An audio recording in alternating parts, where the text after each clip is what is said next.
Welcome to the Beyond Jiu Jitsu podcast. This is episode number 79. Today, we're talking about what's the difference between being a specialist versus all-rounder. What's up, Kieren? What's up, Adam? Adam Childs, Line Sydney. Black belt. Rumor says it. Our artwork says it. Apparently, I'm a white belt. Yeah, I'm all for that artwork. Don't be changing it. Yeah, we've had new developments on that front. Lots of comments have come in. Lots. Well, there's been a few, and a few hefty weighted comments as well. Some death threats, some someone said that arson threats. That's right. Someone said if the artwork changes the color of your belt, that they'll burn my gym down. Good luck. No, that particular individual would probably have the skill set to do it. So, yeah, let's not fuck with them. But we also have had some Patreons say that it must change. Fuck, mate. They call the shots around here. Patreons are kings. Damn it. Just saying.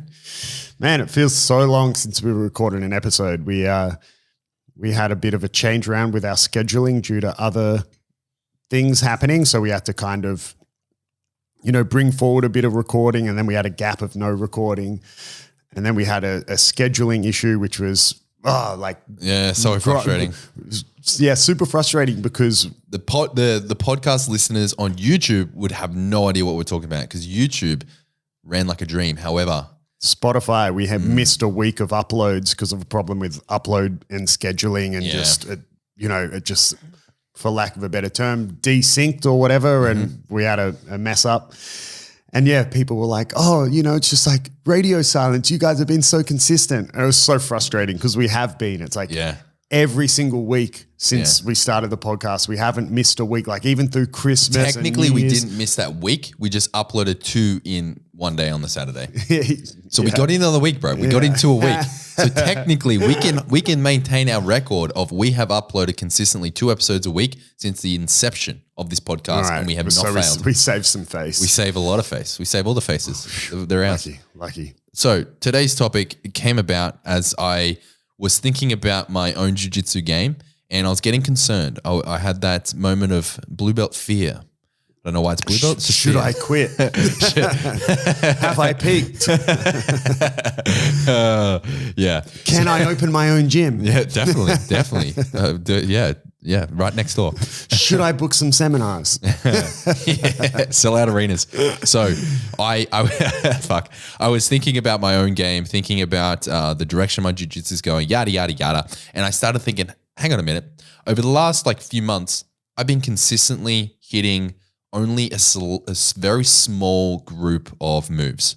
That group, consists at the moment of all styles of pressure passing, specifically over under, taking the back, and my 2 submissions that I've just been almost exclusively hitting is a bow and arrow choke from the back and a rear naked choke in no-gi. Obviously, I do leg and tail. I do all sorts of stuff in between, like here and there, but consistently, those are like the only subs that I'm hitting and the only moves that I'm hitting. And I started to get that fear of, hang on a minute, am I pigeonholing my jiu-jitsu? Is this going to be bad for me in the long run? So I wanted selfishly to bring this topic up. Yeah, it's a pretty good question. Thank you. And, for me, there's no right answer. The correct answer is it depends. What do you want out of your jiu-jitsu? Not a lot. Then just keep at it, bro. You'll get there. That's sick. Thanks, man. You'll get there. That stripe, it's coming. Give it another 6-12 months. Being an all-rounder is, think about it. Ask yourself, what do you want out of your jiu-jitsu? For me, I can... To put it into terms that people who maybe don't train, which is no one listening to this podcast. Who the fuck's listening to episode 79? Who doesn't train jiu-jitsu? But at least to give an analogy. Excellent.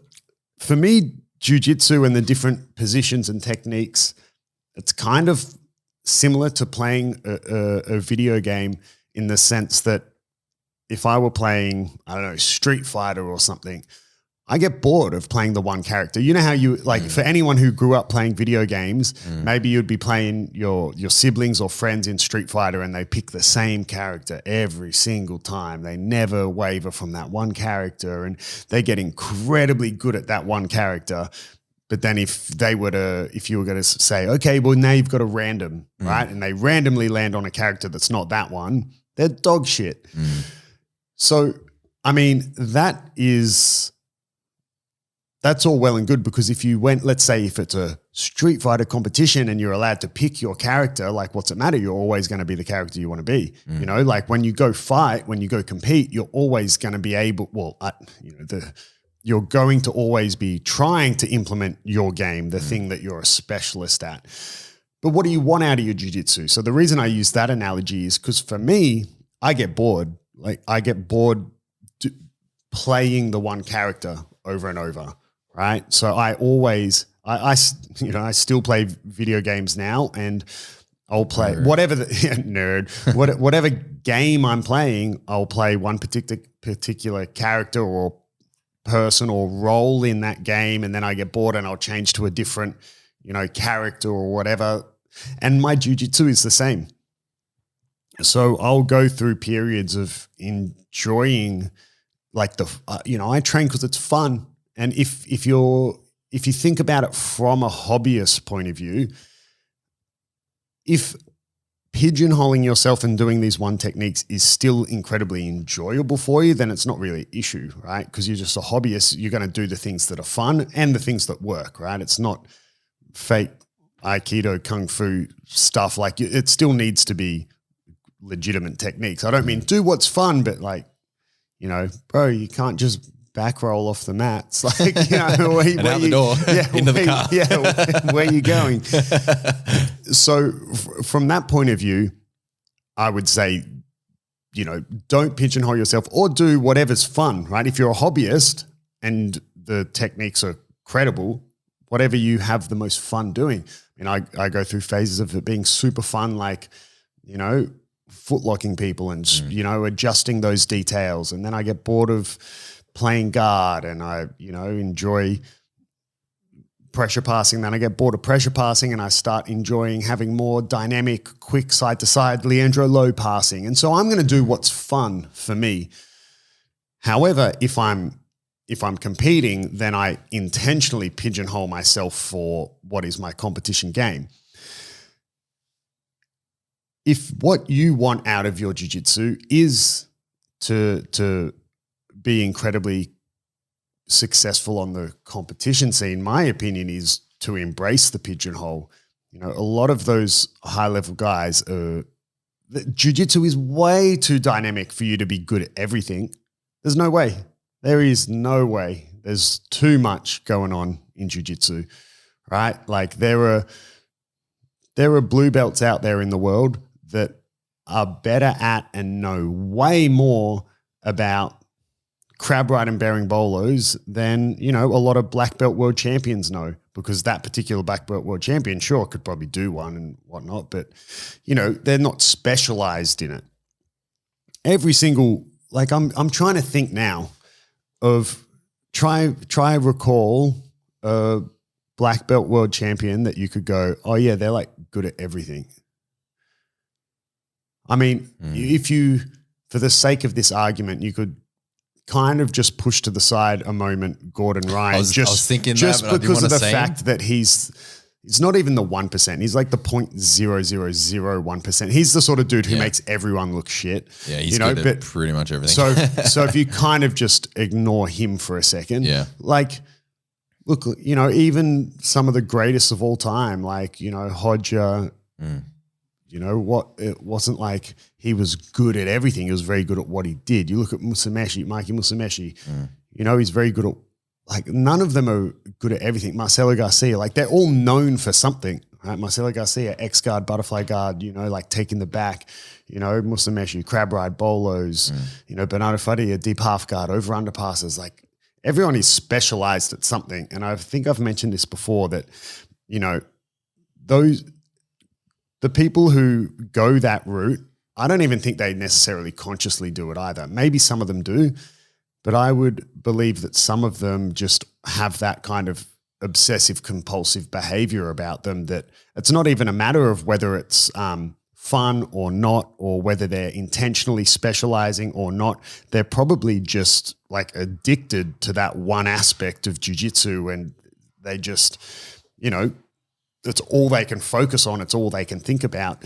And as a result, man, they get crazy good at that, and more importantly, get crazy good at keeping the fight in that area, in that position. You look back at some of Bernardo's old fights, when is it ever not like half, like all his fights are pretty much either half guard him on bottom, half guard him on top. And if it's not one of those two positions, it's very close to, a submission happening pretty much, right? Like once he gets the pass, like the sweep and then the pass, it's not long after that there's like a submission or something, So I think there's definitely a lot of value in pigeonholing, but I would argue if you're having to ask the question, you probably don't have that behavior about yourself where you would happily do bolos for the next decade, and I'm not going to mention any names, but I've trained with people who in a particular area of jiu-jitsu, man, and this was when me and the people were colored belts, in a particular area of jiu-jitsu, right? They would be better than black belts, right? They would demolish you. But then in another area of jiu-jitsu, it was, they'd be wearing a purple belt and you'd think, man, like white belts are better than you in this position. But then when it goes to compete, you never get to said position with them, right? Because it's always kept in that black belt area for them. Does that make sense? Like I know it's a bit of a messy, it was probably not the clearest, most concise way to explain it. But, the another important question, I guess, is for anyone who wanted to be an instructor or do some type of teaching, well, then you have to forcibly make yourself a bit of an all-rounder. Sure, there are plenty of successful instructors who have gotten away with all they teach is their own game and what they're specialized at. I think that's a bit short-sighted, and, then that's essentially like, let's do something like bolos that are a bit more, I don't want to say like physically demanding, but if bolos is all you know, therefore it's all you can teach, you're kind of essentially saying that, if you're a new white belt and you're 120 kilos overweight, you can't invert, like you're essentially not welcome here. You're not, I can't help you. Or if you're maybe someone who's fit and whatever, but you've had a herniated disc before and, you don't really want to do that sort of part of jiu-jitsu, you're essentially saying, well, I have nothing for you. I can't offer you anything. So anyone who wants to be an instructor, you definitely have to broaden your horizons a little bit. Yeah, that makes sense. I think that the reason that it's been on my mind is I heard in the early days when I was like a pretty fresh white belt, I don't know, I was just consuming some content somewhere, I read a book, I don't know where I got it from, but it was saying what you should be sort of doing or focusing on in terms of your game at each belt. And when something like this, that, white belt, you're just learning defense, you're learning to survive because you're a white belt, toward the end of the white belt time, you may get some pretty savage attacks. But, all in all, white belt is learning the basics, learning the fundamental positions. And this is something that you've said before as well. By the time you get to blue belt, you should have a base understanding of each position, should have, a couple defenses, couple attacks in all positions, have a very good understanding of like, the point system and all that sort of stuff. Like you've been around, you should understand jiu-jitsu in its entirety broadly, very, very broadly, right? By the time you get to purple belt, that's when you will discover your game. Like blue belt is like the feeling out stage. You try lots of things and then you get to purple belt.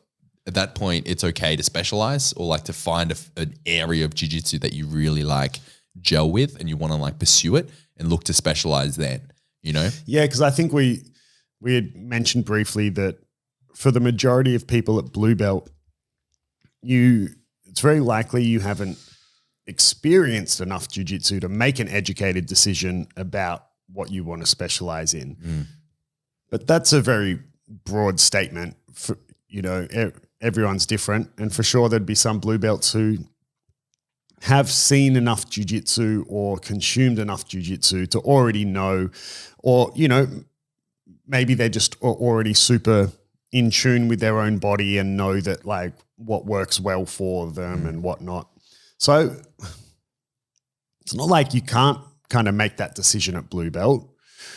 But even if you do pigeonhole, right? Like let's say you go, okay, well, I'm just going to get crazy good at these particular techniques. I'm going to go what is it that Bruce Lee would say? The 1,000 kicks. Yeah, I don't fear the man who trains 1,000 kicks. I fear the man who trains like one kick 1,000 times. Yeah. So, if you embrace that, hopefully in your training anyway, it's still dynamic enough that you will, to some degree, become quite well-rounded. You're going to still have specific training where, you having to be, side control on the bottom, or you're going to have specific training where it's half guard. Half guard isn't part of your pigeonhole game, but you're still going to have times where you end up there, and in training, you're going to then find ways where some person might, how people always ask that question, like, what do I do here? And I might be able to answer it with, okay, like you're going to switch to this and this and do a leg drag, right? But maybe in your head, you're thinking, no, but I like my over-under pressure passing. You might find an answer to that question where, no, I'm going to do this and this to get back to being able to do my pressure pass. That's what's been happening a lot. Like every position I'm in when I'm passing, I just see the over-under. And I'm just thinking, and that's sort of what really spurred this discussion that I've been having with myself and now this podcast is the fact that no matter where I am in that passing sequence, I always get to over under. And I'm like, fuck, hang on a minute. Is this pigeonholing? And that's sort of, I get exactly what you're saying. I'm seeing it everywhere now. And I think that just means that I've spent a lot of time in that position and I've spent a lot of time trying to get to that position. So I'm starting to develop that whole, like keep the fight in my game. Maybe. I think you just need to market it differently to yourself. Okay. So what I mean by that is I had someone ask a good question yesterday. I had kind of like a private class and they were asking about body lock passing. Nice. And favorite. Yeah. And they just had a very generic question like, I just struggle to do it as a whole. It wasn't like, I'm here and this happens. It was just as a whole, like I'm not quite getting it. And my answer to the question was you need to change the way you think about, a body lock or a body lock pass in that you only need that tool to serve you as long as it serves a purpose. So what I mean by that is you watch a lot of body lock instructionals or techniques or whatever, and it'll start with a body lock, but then the body lock might get you to side control, or the body lock might just serve the purpose to get you to half guard and get a cross face. Yep. Another example is you look at a lot of Gordon Ryan's, not techniques, but you'll see something that the tagline is heel hook from half guard or something, right? And it starts in half guard, but you look at the whole sequence and he'll go half guard to butterfly guard, elevate them to X guard, into the saddle, heel hook. You're like, well, it's not really a heel hook from half guard, it's is a it? heel hook from saddle. Yeah. So you could just market it differently to yourself. You could essentially say like, guard pass from spider guard. But the whole sequence got you from spider guard to over under every time. Yeah. And whether you could argue that then is a spider guard pass or, whether you argue it is a heel hook from 50-50 from half guard or not, it doesn't really matter, right? Like it's semantics. Yes. But you get the point I'm making. I do. And so for me, like I like body lock passing, but do I like body lock passing as a means as in I don't let go of my body lock until I'm past their guard. No, not for me. That doesn't really work very stop well. at half guard, right? But yeah, like if same. my body lock serves a purpose to not get caught in a leg entanglement, and I can get to half guard, I'm like, man, I'm very happy with a crossface, shoulder pressure, half guard, and work from there. Yeah. You know, and man, that's so interesting. Even you look at Craig, who's Craig Jones known for Z guard, right? And like, yeah, he will finish people from Z guard, but it's more about that Z guard allows him to get into 50-50 or the saddle or whatever leg entanglement position it is. And yeah, a lot of the time his Z guard entry will land him in the saddle with him already on the heel. We're talking about one of the best leg lockers in the world. But, you know, anyone who's trained some legs will tell you that it's not as simple as, oh, once you get to the saddle, it's done and dusted, like you've got the heel. No, right? There's still a lot of fighting that can happen to dig the heel.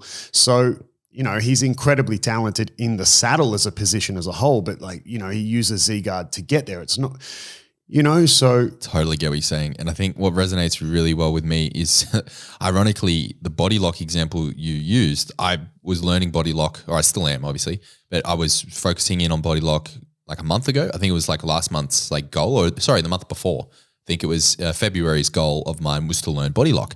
And I was getting frustrated with it because it was very rare that I could go from body lock to side control. Like you said, with holding onto that body lock grip. And I would get, in air quotes, stuck in half guard. But I realized through the months that that's fine. Then I just swap to a half guard pass and it's perfectly fine. Yeah. So you know, you've got to look, I've got to fill my analogy quota. So please do. You need at least one more. You know, there's so many different tools and techniques and whatever in jiu-jitsu, and your ability to connect them is super important. But let me change the way you think about connecting them. What I mean is, let's say there's, you know, whatever, we're talking about a guard pass. Okay. You know, 0 is you being in their guard and 100 is you've made it to side control or mount or whatever, right? And let's say we've got 2 different passes. Let's call it like, over under and a stack pass. Okay. So, and I know how to execute each technique from 0 to 100. Okay. But it's not, I don't need to only be able to execute 0 to 100. I need to be able to execute an over under pass from 0 to 40 and then be able to switch, like to jump lanes, right? I need to be able to jump to then an over under pass and not go, I've started my stack pass, I've got to 40, now I'm switching to an over under and back to 0. I need to be so proficient enough that I can pick up an over under at 40 and start from there, because then I might progress that to 60 and have to switch back to a stack pass, but I need to pick it up at 60, not back at 40 where I left it, you know? And the analogy I would think of is, I don't know if anyone I'm sure there'd be some people who have done this before, where, I don't know, let's say you need to like screw a screw into a bit of wood or something, but you don't have a drill or whatever, and you get use your teeth. Yeah. I don't know. I don't think I'm alone in this, but maybe I am. Maybe you're going to sit here and go, bro, that's the dumbest thing I've ever heard. But when I was a kid and I grew up, not on a farm, but let's just say a farm for lack of a better word. So, you know, lots of playing outdoors with random stuff. And, you know, you would get a nail and hammer the nail into the bit of wood to get you like a little bit of a hole in the wood first. So then you would take the nail out. So then you had a hole that the screw could get purchase on, and then you could just screw it in, you know, opposed to trying to screw a screw into a completely flat. Yeah, that makes sense. Yeah. Anyway, I don't know why that's where I thought, but it's kind of like, you know, the nail served its purpose. The body lock served its purpose for as long as I needed it. And then now I'm on the screw. Right? Now I'm in half guard, and it's, you know. That's a great analogy. Right? So now it kind of makes sense, right? Like, I want to screw into this bit of wood, but I can't just start with a screw. Yeah. Like, I'm not getting any purchase. Fucking move around all over the place. Yeah, exactly, right? So I'm going to use a nail to hammer a little hole. So I've got, you know, that's my body lock. That's serving its purpose. think about it like this as well. Imagine I'm teaching a spider guard pass that is essentially like, okay, we're going to go here, get the foot off the bicep, and then it becomes a throw by. Yep. Would you sit there watching me teach that, and would you go, that's not a spider guard pass, that's a throw by pass? Fuck no. Right? That's ridiculous. So how's that different to me doing, okay, here, and now I'm going to pummel out of the lasso, dive into over under, and like, would you go, that's not a spider guard pass, all you did was go to over under? And it's like, yeah, but from spider guard, like it's a technique in itself. Yeah, to enter into a different position. 100%, right? 100%. So and it's funny that you're using spider guard because you know that I've been struggling with that lately. And I've been literally YouTubing, fucking Googling, like researching spider guard passes, and all of them, not all of them, but like they're not really doing it for me. This is to address a very specific training partner who's, long Eric? leg. Yeah, Eric. Fuck, man. Yeah.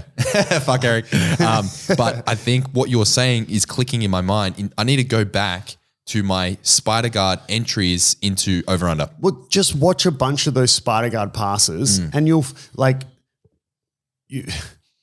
they have the second half of the pass to some degree is like the least important. Yeah. If you look at all spider guard passes, what's happening? You're essentially undoing the control that they have. You're getting rid of those grips.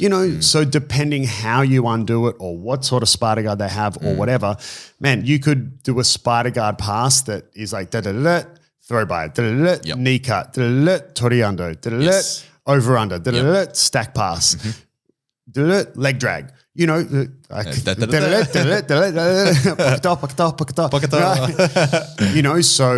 how does it, whether your spider guard pass then has the last 10% of it being over under or some are going to be a bit different. It's hard for you to go like X guard to over under, but butterfly guard pass that results in an over under. There's nothing wrong with that, because other people that are incredibly good at the way they pass, like let's look at, I don't know, like, Andre Galval or something where a lot of his passes will be some variation of like knee cut, smash pass, stack pass, so like whatever guard you're ending up in, it's going to take him to there. Same as he's going to know like the journey or the road or the path, if you will. Look at me. Analogy. Is this an analogy? No, not really. They're just words. They're words. You idiot. But yeah, he's going to know the path of least resistance to his position. Yeah. And that's his goal. Yeah. And that's what I'm sort of like seeing. And I suppose instead of having the frame of mind of looking at as a positive thing, looking at chaining different skill sets together, different passes together to achieve, be in my area of where I feel most comfortable, my area of specialty, if you will. I was looking at it like, oh, hang on, is this a bad thing? But obviously it depends, but no. But it's also a kind of a different learning process. So just to go back to the theme of a specialist or an all-rounder or pigeonholing, like I said at the start, I get bored doing the one thing. It's not, I don't really enjoy training like that. I like doing different things, but also think about it like this. If we were drawing up kind of like a mind map, right? And let's say, because you said when you're on the back, it's either bow and arrow or rear naked choke. Every time. Right? Let's imagine we're talking about submissions from the back, okay? And we're drawing a mind map or little sort of like blockchains or whatever, So I've got like my rear naked choke here, and then I've got my bow and arrow. So next to it, they're like their own bubbles. Their own little bubbles, right? And I've got a line connecting them. Like that's the connection. So you could think about it, the learning process like this. Let's say I could go, okay, rear naked choke. And then I don't want to pigeonhole myself. So I'm going to learn a bow and arrow. I'm going to learn like a palm to palm rear naked choke. I'm going to learn a triangle from the back. I'm going to learn transition to, just a regular collar choke. And you might learn all the bubbles, and then you have to go, okay, how do I connect them? Like you've learnt the bubbles, but they didn't come with the line connecting them. Or you could like pigeonhole yourself and be like, okay, rear naked choke. And then by default, you're going to learn in the opposite direction, because when the rear naked choke isn't working, you're going to have to start drawing a line to find what bubble it connects to. Yeah. So it's kind of like, do you want to learn the connection first, or do you want to learn the bubble first and then have to find the connection? Yeah, that's so funny. Like when you're saying, oh yeah, you have this submission, you have palm to palm, you have like those are literally all the variations that I've found from being in those two positions. Right. And it's so funny. Like you said, palm to palm, and then you were like, oh, the standing cross collar. I'm like, yes, that is exactly what I do when it doesn't work. So just in that discussion alone, you're now having this moment of realization where you think you're pigeonholing yourself with that rear naked choke, and it might feel like that because you've gotten very proficient at it. Yeah. But when you stop and think about it, you've also already made all these lines that have connected to other submissions. You just don't find yourself very often having to go down that journey, because there's a lot of positions where, I go, oh, okay, we're going to try this. If he taps, awesome, like game over, I win the fight. Mm-hmm. But a lot of the time they won't, or they'll do this and then we do this. That's part of the chess game, or the sequencing of jiu-jitsu and the combinations and all that. But you've become very proficient at that rear naked choke, because it's when you get on the back, that's like, step one, rear naked choke. Yep. And if step one works, okay, well, I didn't need step two. Yeah. But then, you do have a step two and a step three. So you've learnt it in that way, opposed to going like, I haven't really got very good at step one yet, but I'm going to learn step two, and then I'll figure out how to connect the two later. Yeah. Yeah, that makes perfect sense. Is another way you can learn as well, right? Like I'm not saying there's anything wrong with that as well. A lot of people learn in that manner. But in that regard, I think kind of what I said a bit before, you got to market it different to yourself. You're not really pigeonholing yourself. Pigeonhole. When I think pigeonhole, I think in a negative connotation. And I imagine someone who just, refuses to do anything else, like those people that they play guard, and then when they sweep you, but then they just sit back to guard. It's like, bro, like you're ignoring, so like there's, it keeps going, So people who want to be guard players, that's all well and good, but look at a lot of the best guard players in the world. They're still really good passers, because a lot of the time when you're against someone your level, the sweep doesn't always land you on someone's back or on mount, or what wouldn't be a sweep if it went to the back, but doesn't always land you like in a submission straight away, or you're not always able to submit someone from your guard. A lot of the time you sweep someone and you end up in their guard. So you best know how to pass as well, right? So, when I think pigeonholing, I think someone who, no matter what, they just, they want to play guard, you pass them, and then they just go like starfish and give up because they just want to get tapped and go back to guard and do the same thing. It's like, that's all. I mean, that's what specific training's for. Yeah. That's like, we do specific training so we can simulate a fight in a specific position. Specific training is when it ends when I pass, if we were doing a guard pass specific. But if we're just doing regular rolls, but don't fucking give up because I pass your guard, just because you want to keep playing guard. I'm trying to You're ruining my training as well. We did talk about these people in the annoying training. People? Yeah, annoying training partners. I'm trying to have a look through my notes and see what episode it is. You'll find it. But man, fuck those people. If you're listening to this and you give up when someone passes your guard because you're a guard player, fuck you, man. Yeah, you suck. Talking to you. You suck. I hate you. No, I don't hate you, but yeah, because you're right. Because it's not over then, right? Yeah, like fuck the fight's that. Still, it's still going, man. Like fight back, get back to your guard. Don't be a bitch. But yeah, man, this has actually been genuinely. This has been very eye opening. I feel like I could have, I tripped on a lot of my own explanations. It could have been a bit. I could have structured it a little better the way I explained it. But does that change the way you think about 100%. Specialist versus all rounder? Yeah, 100%. I like the idea of being I think of myself as an all rounder, but at the same time, I'm not someone who went and won worlds or anything. Whereas if I were, I probably would be more of a specialist. Perhaps I'd be forced to be more of a specialist. You know, I don't know. Who knows? We'll never know. Maybe I'm just shit. Right?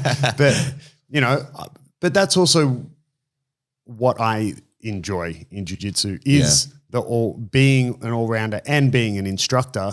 You know, one of the things that Fabio always said was how important that was as an instructor. And the perfect example is, you know, he would always say, man, I don't play Spider Guard. I'm not a Spider Guard player, but I can teach Spider Guard. And I was able to teach enough Spider Guard that then Michael Lange went off to become the best Spider Guard player in the world. Exactly. You know, but I gave him those tools. You know, he knows way more Spider Guard than I do. Probably by the time he was a purple belt, brown belt, he knew more Spider Guard than I did. But, you know, I had enough to, you know, you don't want to be an instructor and have someone come ask you, okay, like who was it? I had someone ask a question a while ago. Can't remember, but I essentially said, oh man, I'm not 100% sure. Like I'm not super knowledgeable in that area. This is what I would do, but hey, go ask so-and-so. They know more than me. And Fabio's done the same thing. I remember a while ago, I had asked Fabio some details about loop chokes, right? And he straight away was like, oh, ask Fabinho. He's way better than me at loop chokes. You know, so like That's awesome. He essentially like passed me off onto another one of his students who's also a black belt. But he was like, man, ask Fabinho. He knows, you know. It's also Fabio realizing it'd be different if I was a white belt asking that question to Fabio, he probably would have answered it. But because that was me as a black belt asking Fabio, and you know, I'm at a level where he's probably realizing that I'm after more specific information about the loop choke that is past his knowledge of it, or maybe not his knowledge, but there was at least someone nearby that he's like, this person can help you more than I can. Yeah, that makes sense. Yeah. If it was a white belt asking Fabio for loop choke, and he didn't. How do I do a loop choke? What you need to do is go to this guy. Yeah. That would be a bit funny. You know, you'd be like, oh, hang on a minute. Does Fabio know how to do? Yeah, but it's clearly not that. I think that's an important distinction there. So yeah. So does that make you feel like you're on the right track? Oh yeah, on the 100%. right? Yeah. It makes me feel like a lot more. I didn't. And man, I think as well, like we've spoken in episodes as well about injury and training through injuries and things like that. Man, there'll be periods of time where, I don't know, you'll have a sore something and I don't know, over underpasses they're kind of bothering that. I don't know, you've had a bad neck or something and, you know, you'll go through periods of time where you don't want to pass like that because it's really uncomfortable or it hurts and you're going to be forced to or go down a different specialization, if you will. Yeah, through necessity. Well, one of our training partners, Purple Belt Ollie, he changed his entire game because of an injury. He used to be a very much a spider guard, you know, that worm guard, like lapels, you know, working in that space. Then his a hip injury that he had like was flaring up and he had to force to like top pressure game. And now he's become very fucking good. Top pressure and like deep half guard. Yeah, deep half, over things that over under. Are a little bit more like less external and internal rotation on his hips, exactly, right? Exactly. And now he's gotten very, very good at those two things. He's a beast in those positions. Leveled up massively. Like, fuck me. If he gets you there, he's going to pass. Yeah. So that's also another thing. Like, you know, it's never too late to change your specialization anyway. Marcelo Garcia, you know, ADCC Hall of Famer, you know, like greatest of, still has like that GOAT title. Man, he didn't even train no-gi till he was a brown belt. It's crazy. You know, it's fucking crazy, man. Yeah. So it's never too late, Kieren. I can start training no-gi. Speaking of no-gi, for any of my students listening, I've written out the new timetable. We're having a timetable change at the gym. Oh, yeah. At the same time as the website changes. Tell me there's more 6:30 no-gis. Well, yeah, it's essentially, now it's 100% 50-50. There is like equally, I can't remember, but if there's 20 classes, 10 of them are gi, 10 of them are no gi, right? It's 100% 50-50, whereas previously it was a little bit more gi. Yeah. When we first opened, it was much more gi. It was very similar to how my classes were in Brazil. And then I changed to a little bit more no-gi, and now it's just completely 50-50. And in 12 months' time. Yeah, in 12 months' time, it'll be 60% no-gi. And then every 70%. year it's 10 more percent to where we're a no-gi gym. Yeah. I do like, it's much easier to wash rash guards than gis. That's why this decision was made. That's for sure. I'm running out of gis. And my soap sud bill is off the hook. So what are you going to add, like now that you've changed the way, now that I've changed the way you think about it, definitely. How, is it going to change anything, or is it just kind of make you go, oh yeah, sweet, I'm just going to lean into it? No, it has changed some things. In the biggest thing initially was how I address solving problems. Instead of looking at a problem, the problem specifically I'm thinking of is passing Eric's fucking spider guard.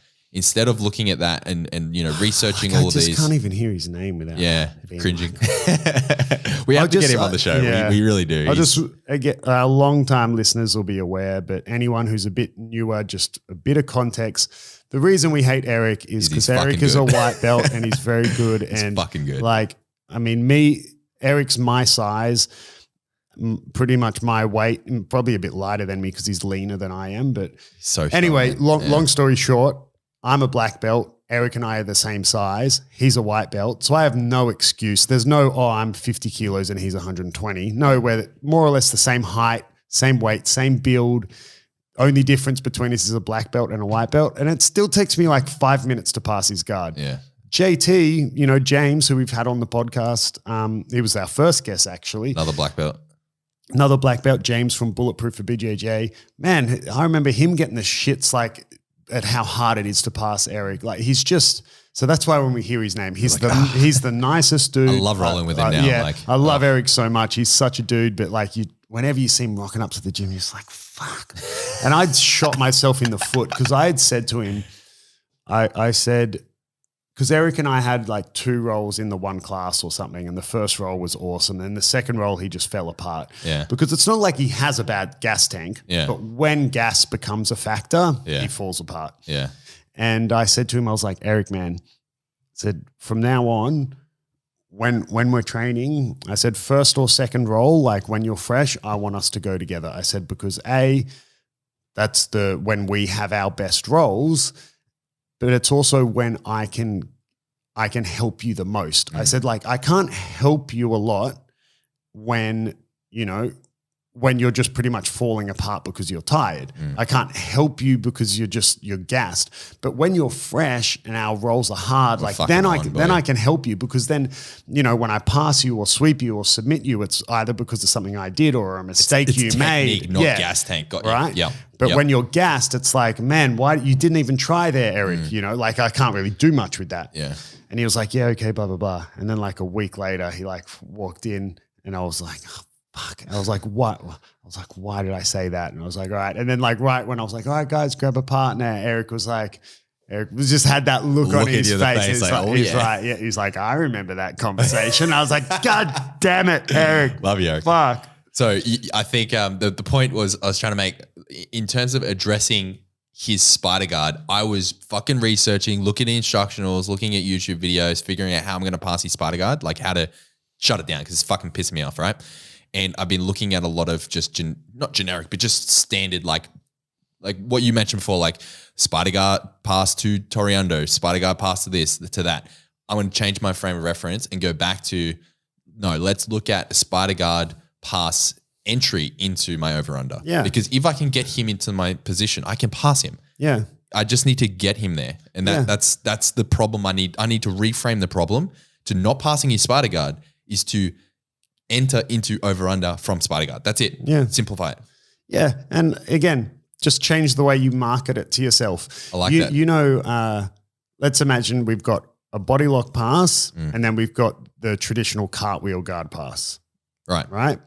So then let's imagine we do a pass where whether I'm in both of your butterfly hooks or just one of them or whatever, and I've got a body lock, and then I put my forehead on the mat and do that big sort of like cartwheel thing that wrestlers do or whatever to get past your hooks. Is that a body lock pass or a cartwell pass? It doesn't fucking matter, does it? I could teach that as a cartwheel guard pass, or I could teach it as a body lock pass, and no one would bat an eye.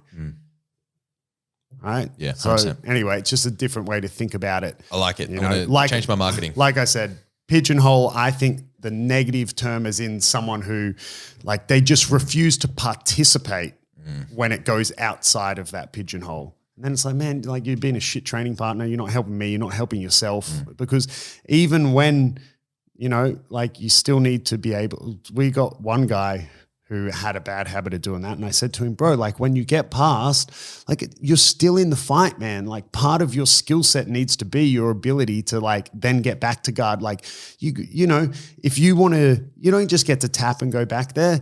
You know, you have to earn it, you know, and if you're not willing to earn it, then you shouldn't have got your guard pass in the first place, you know? Totally agree. Anyway. That was so, awesome. That's like, I'm really glad that I selfishly commandeered the episode because I think that will help a lot of people. You said the Patreons run the show, but it's looking a lot like you, Roman. Yes. Oh my God. Actually, I'm going to save it for next episode. There was something I wanted to bring up. Stay tuned. I know what it is. And fuck you. A fucking bit of a rant. I want to go and I'll leave it. If you enjoy Adam's rants about random shit, this one's more specific, then stay tuned for episode 80. Next episode is if you our think Q&A. Adam's an idiot, and what are you doing here? Go away. subscribe to our Patreon. I'm half the show. Well, 40%. Next episode is episode number 80. It's going to be a banger. We have heaps of really good questions that we're going to answer on the show. If you want to submit your question, it's a bit late now. However, episode 90, we're already taking questions. We already have some in the bank for episode 90. Every 10 episodes, we do an Ask a Black Belt Q&A. We take our questions via audio format. You can submit a question. It's the first link in our link tree. It says submit a question to the show. Click that. You can do it from your phone. Super easy, super quick. Please submit us some questions because we want to hear your voices. Yep. It's like sending a WhatsApp audio message. Very basic. It's like calling your mum. Hi, Mum. Hi, Dr. Nick. Oh, we're gonna get audio questions now that start with "Hi, Mum." Yeah. And it's like actually my mum. I'm like, Mum, what are you doing here? Until next time, guys.